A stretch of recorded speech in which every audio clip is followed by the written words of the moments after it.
Okay, see how many minutes I can get on this thing now. Um, alright, so I really don't think that the Mandela effect or whatever is something that we can explain with multiverse theory, but that's just my opinion. But if it was, if we were being shifted from one dimension to another, it would have something to do with our attenuation to the frequency of that dimension. So, if it has to do with frequency, then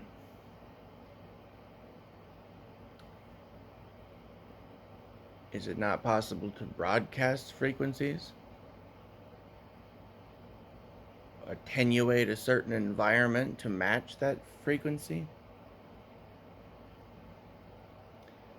In other words, that would be, you know, if it was like a multiverse situation,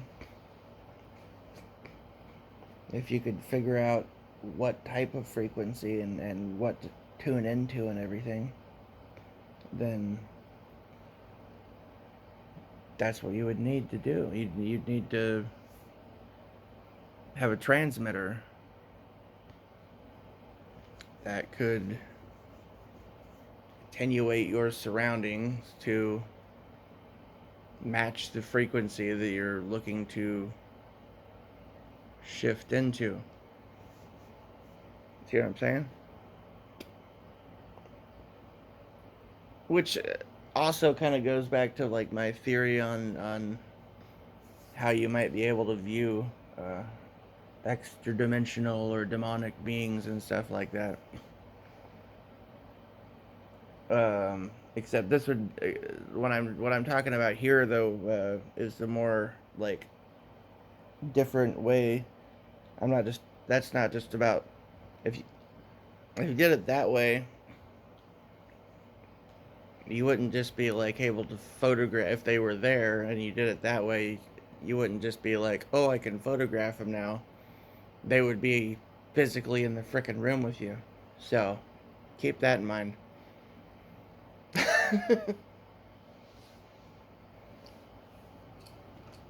Mm-hmm. Because it would basically shift you into where they are, be what I was kind of aiming at. But this is just like theory, just theory, you know. I might have some very basic general ideas of sort of shit, but I'm not like the super science wizard when it comes to actually designing and building these. Somebody with a better understanding of electronics engineering. Or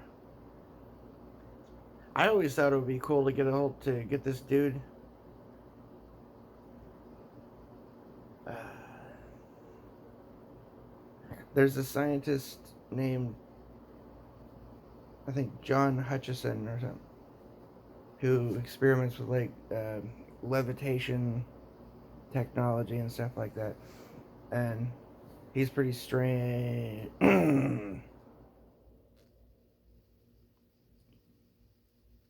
There's some things that are odd, but that's brilliant and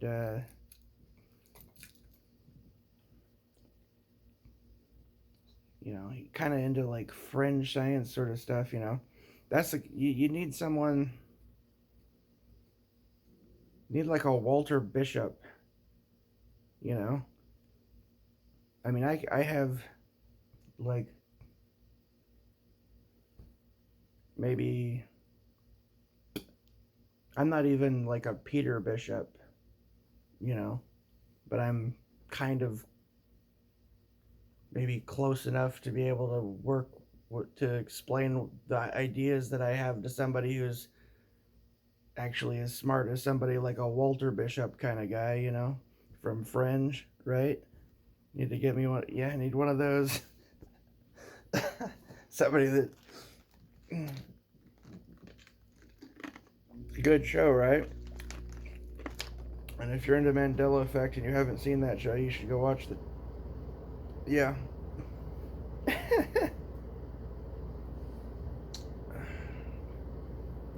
Anyways, so yeah, I mean, if it was a matter of, oh, we're shifting, or there's a shift and we just gotta vibrate at the right frequency and all that,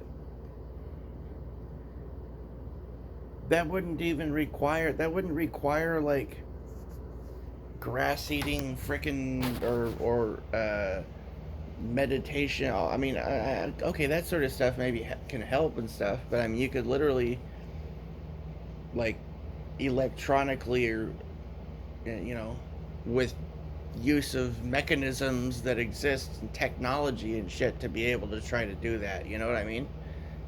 You could try to do that with actual devices intentionally, right? Like, you know, Quinn Mallory or something, right? But that's maybe a bit different. It'd probably be more like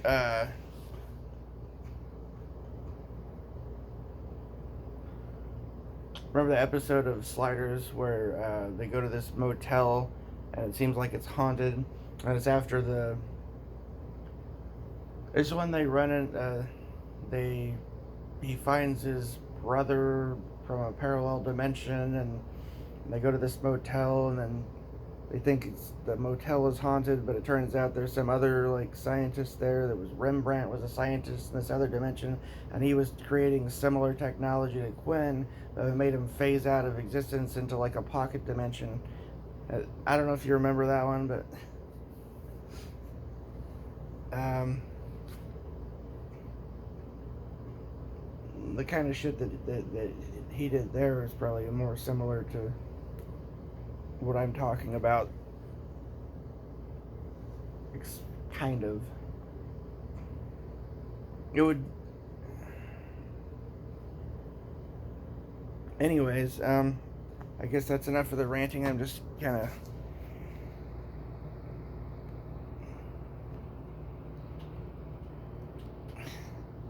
Maybe sound nuts, but I'm just saying, like, theorizing about